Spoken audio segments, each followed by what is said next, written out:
Good morning. Now, I am hoping that since I'm a little late, that there is someone who is watching who can comment that they have got sound. I'm using Ecamm as the solo streaming tool and just verifying and see if it is working that way that you are hearing me before I go too far. Yes, it's been one of those mornings where I've needed to reboot the whole computer because it did an update last night. It was for that factor of updating things on the Mac itself. So we are here though. Now that we're here, I will hopefully continue onward. And for those who are watching as replay, welcome aboard and we'll see what the cards have to say to us or show us actually. I mean, they don't speak, they speak through me and I just speak what I get through from spirit. So connect in with your guiding spirits as well and see what you're going to receive direct from your guiding spirits too. So here we go across to the cards. And what I have started with today is the fairy tale element, purely because it is a weekend. I don't use the Gilded Reverie through weekends because I want to try, occasionally do the variety of what I have in my drawer or on my bookshelf. I have the fairy tale that I haven't used for a little while. We've got the 3 cards, and this is the guidebook. So I am going to use that because with the fairy tale, sometimes we haven't heard all of the stories that are relevant for how. Now, who is it that's created this? It's written by, let's have a look.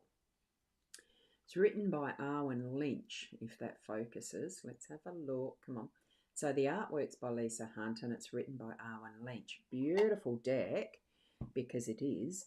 But it does have some stories that I haven't heard before, so we do read these ones. Well, I'm going to read these ones as the individual cards. Now I'm just going to, from the book, the guidebook, so that we get the behind the scenes story of what the creation of this particular coffin image is from as a story. So from card 8, we have the coffin, the dog, and the anchor.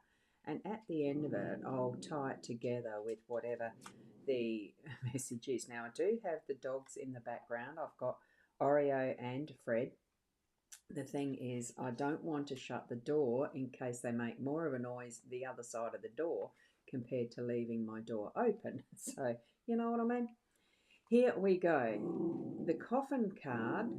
Excuse me. Sorry, Oreo. Be quiet. So, the coffin card in this one, the keywords are ending, death, transformation, sad times. So, this depiction is from the story of Snow White, the Brothers Grimm version. So, we see her coffin draped for mourning. The coffin card is about death. So, when you see this card, remember that Snow White's youthful life with the dwarves stopped here. Her new adult life would begin when she's awakened by the prince, so there was a great deal of sadness when her 7 companions found Snow White dead. They placed her in the glass coffin so that they could mourn her while still seeing her beautiful face. The prince's cloak drapes the coffin because his love alone can revive Snow White. When she awakens, she's been transformed into a princess. So never forget that old ways must end before change and progress occur. Oh, that's weird. I had something not finished there. Anyway, something to do with a thing in the background.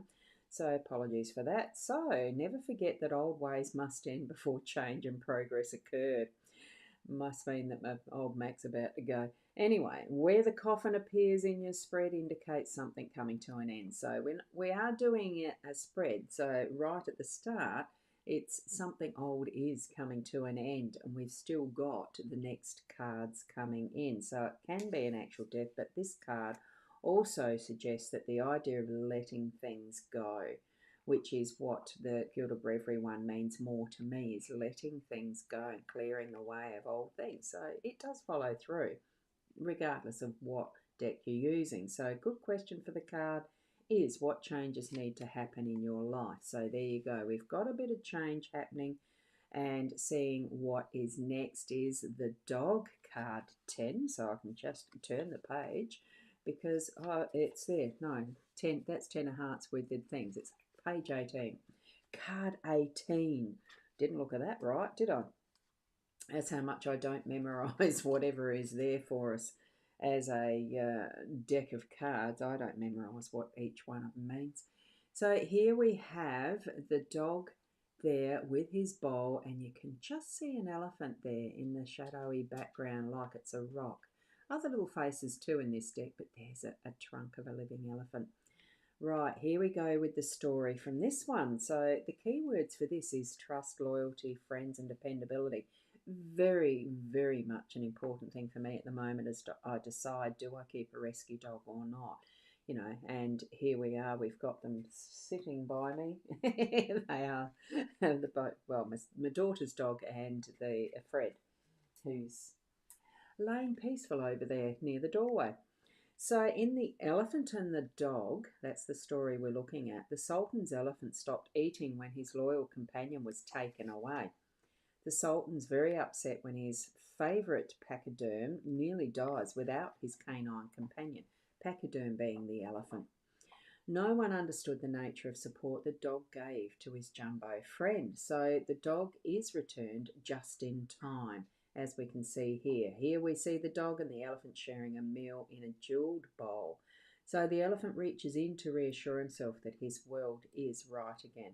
He eats with the dog because he feels safe. The dog proved himself to be a trustworthy, reliable companion even when he was tossed aside by others. So the dog card is someone you can count on when things get rough. If you have a difficult card close by, etc., etc. So trust is the key quality in this card. So trust that all things are right for your day to day. Trust that things are meant to be as they are. But you are going to have that reconnection. If it hasn't been there, today is going to be that reconnection, and trusting the process. Now we're moving on to the anchor card, which is card 35. Keywords for that are settling down, stability, and security. So this story is from The Little Mermaid. We've got the anchor from the prince's ship. The Little Mermaid has a goal of finding her one true love.